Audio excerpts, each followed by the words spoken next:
Alright guys, so recently on JP, there have been a lot of things that have came out, well not even necessarily came out as of yet, but that have been announced, from like a whole lot of EZAs, to new LRs, to new summonable characters, new free-to-play characters, new EZAs, and even some changes with linking skills.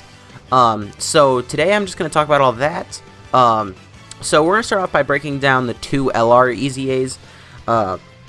So first is the LR Spirit Bomb Goku, the 1000-day Goku, and you should see his details on screen right now.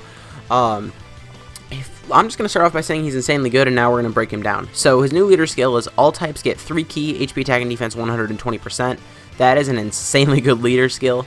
I mean, there's not much else to say. Like, summonable LRs these days are still getting 4 key and 130% to a category. So 3 key and 120 to just every character in the game is insanely good.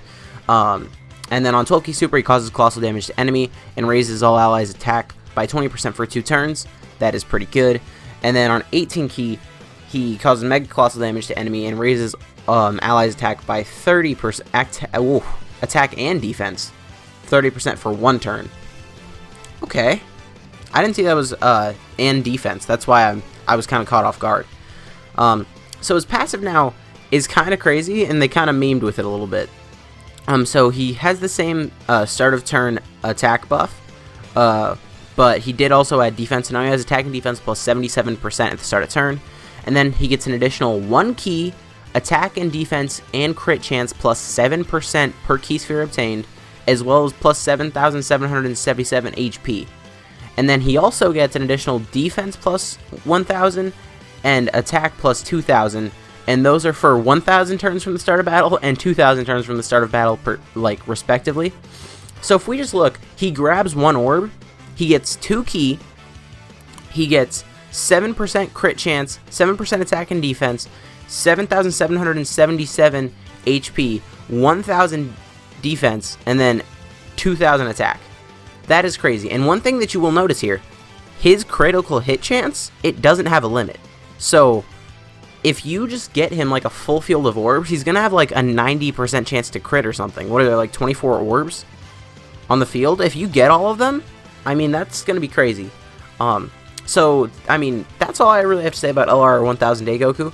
And now we're gonna get to the unit that I'm actually most excited for in this batch, and it's the EZA for LR Goku. So he's very unique, and that's what I like.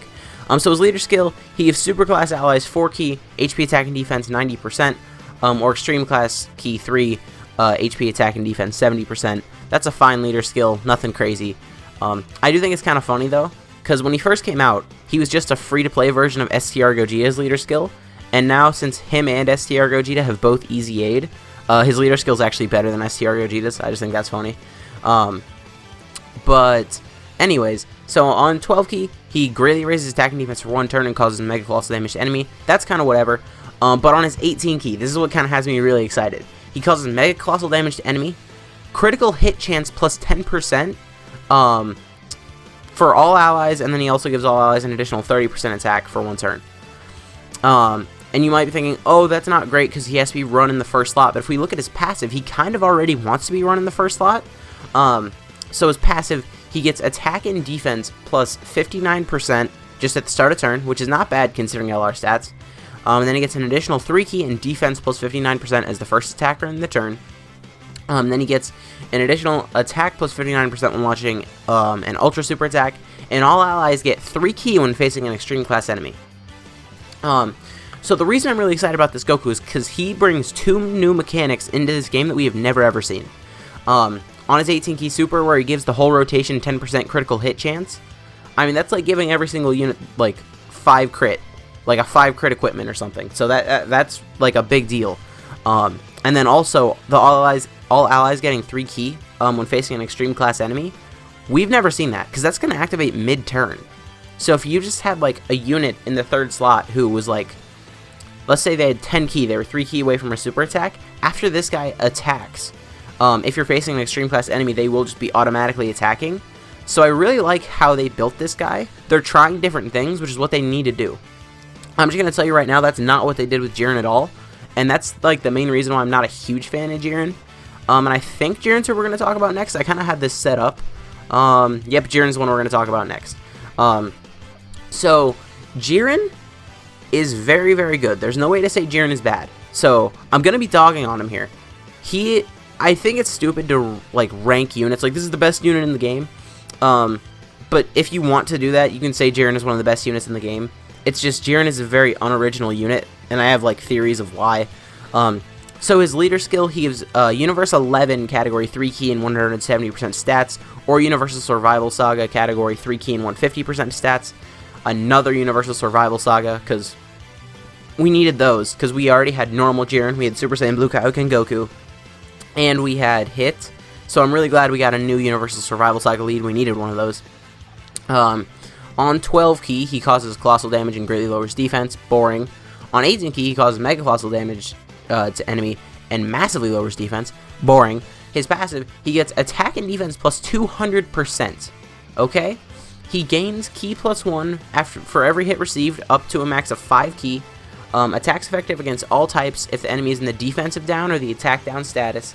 He performs a critical hit if the targeted enemy is in the stun status.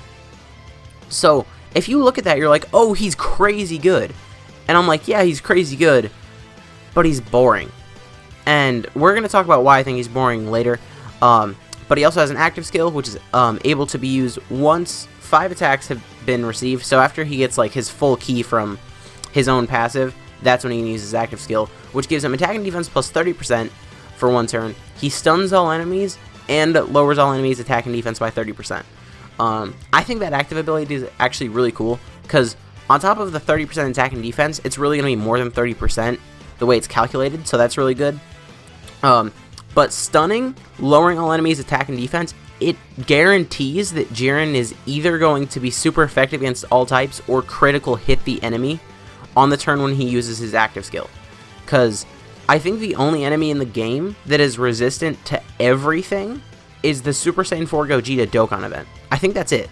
Because everyone else, like, a lot of things can't be stunned, but most things can have their defense lowered. Most events can either have their defense or their attack lowered, which will allow his super effective against all types to activate, which is pretty cool.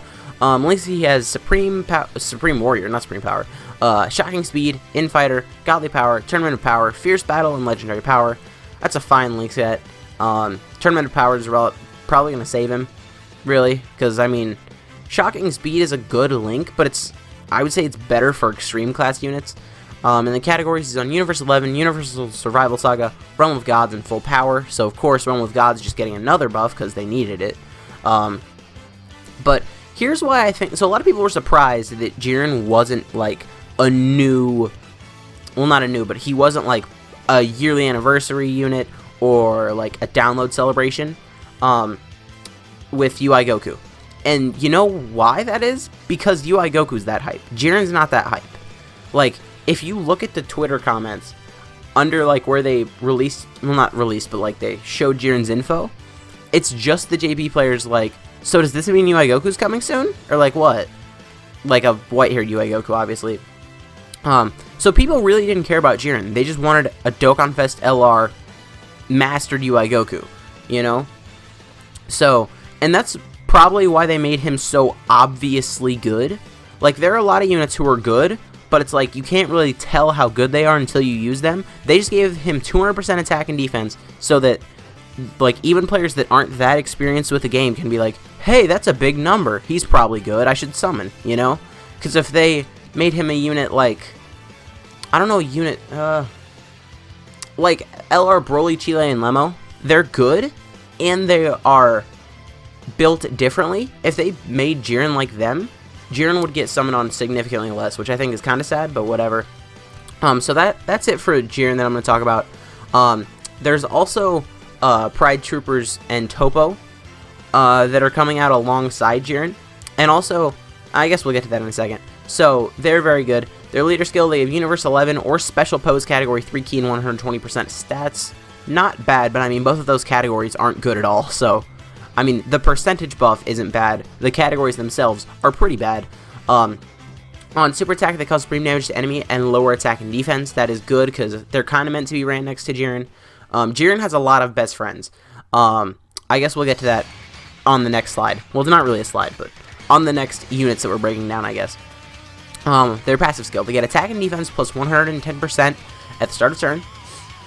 They get an additional attack and defense plus 110% if there are 3 more Universe 11 category allies on the team. So that right there would give them 220% attack and defense. That's a lot. And their guard is active against all attacks if there's another Universe 11 category ally attacking on the same turn. And then they give Universe 11 category key 3 attack and defense 30%. So they get 200% attack and defense, and they have guard on a Universe 11 team. So that's pretty good. Now, links, they have Supreme Warrior, Signature Pose, Tough as Nails, Hero of Justice, Shocking Speed, Tournament of Power, and Shattering the Limit. Their categories are in Universe 11, Special Pose, Universal Survival Saga, and Joint Forces. So a lot of people were saying, oh, Jiren's leader skill is so good, he has to be a Dokkan Fest LR. But we can tell that he's not, because the Pride trope, the Pride 2... I am having a brain fart. The Pride Troopers have Shattering the Limit. And if Jiren was a Dokkan Fest unit, then the Pride Troopers would have Fierce Battle. So this confirms that either the Jiren banner is going to be a legendary summon, it could be a double rates banner, it could be a top legendary summon even, but it is not a Dokkan Fest. So, Pride Troopers, really good, meant to be ran next to Jiren, and now we're going over to Jiren's actual probably best friend. Well, I guess on the same page, I'm going to start off with Topo, even though he's below Dispo. So, Topo gives all types 3 key and 80% stats, not a bad leader skill at all. On super attack, he causes supreme damage to enemy and raises all allies attacked by 30% for 1 turn. Also very good. One thing I should mention, these aren't new units, these are just easy A's, which you could probably tell by looking at the screen. And then his passive, he gets attack and defense plus 70% at the start of turn. All allies get 1 key and 40% stats. All enemies get defense minus 70%, and he reduces damage received by 40% when HP is 70% or below. So this guy's really, really good, especially if you ran next to Jiren, because you might be thinking, oh, he doesn't lower attack or defense on super attack, but he does it on his passive, which it won't lead to more damage for like most units, but for Jiren in particular, that's crazy good. It's insane, really, to think about, because Jiren will be super effective against all types every time this guy's on rotation, along with the 40% support, along with all of the links he'll probably have active. So that is very, very good. And obviously they just kind of copy and pasted MVP 17's damage reduction condition and percentage at the end of Topo, which I'm okay with. It would have been cool if they changed it a little bit. I don't know. Maybe 80% or less, maybe 50% damage reduction, I don't know. And then Dispo, it's a little more difficult to see how good Dispo is, because Dispo isn't going to be a unit that is like start of turn dominating everybody. But let's just start off his leader skill. He gives AGL type 3 key 100% stats. That's fine. On super attack, he causes supreme damage to enemy, raises attack and defense by 50% for 6 turns. That is insane. That is the thing that jumps off the page of Dispo the most when I look at him. It's the 50% stack for 6 turns. Because, like, if you think about it, the most we've seen up to this point, I'm pretty sure, is 3 turns with 50%. So, being able to get that extra stack is kind of crazy. So, here's his passive. He gets attack plus 20% and chance to evade enemies' attack, including super attack, up 20%, up to 60% at the start of each turn. And he gains an additional attack plus 20% during the turn when evading enemies' attack. So, I'm pretty sure the attack actually doesn't have a cap, but also the only place you could really test this out where it would be good would be like, I guess you could do it in Infinite Dragon Ball History, and that's really the only place where it would be good. Because if you try to take him into Legendary Goku event, I mean, think about it. You can't dodge the last stage, and he doesn't have any defense from his passive. Stacking 50% for 6 turns is a lot, and he will have easy A stats. So his defense won't be terrible, but it won't be able to tank in UI Goku, you know? So I guess the Infinite Dragon Ball History event is probably the best place to use this guy. But he's definitely interesting. Topo is insanely good, and Dispo is interesting, which I like. Yeah, that's it for as far as the new units go. And I'm just going to touch on this for a second because I don't know what anything like this means or does. But right now on screen, you should be seeing some Japanese text with some Link skills. I don't know what that means. I've heard murmurings that they're changing all Link skills. I don't know about that, but they're definitely changing some Link skills for sure. And I don't even know what's happening. I just wanted to let you guys know that they were doing this. But if you guys did enjoy this video, please consider to leave a like, a comment, subscribing to the channel. My name has been Blah, and I will see you guys next time.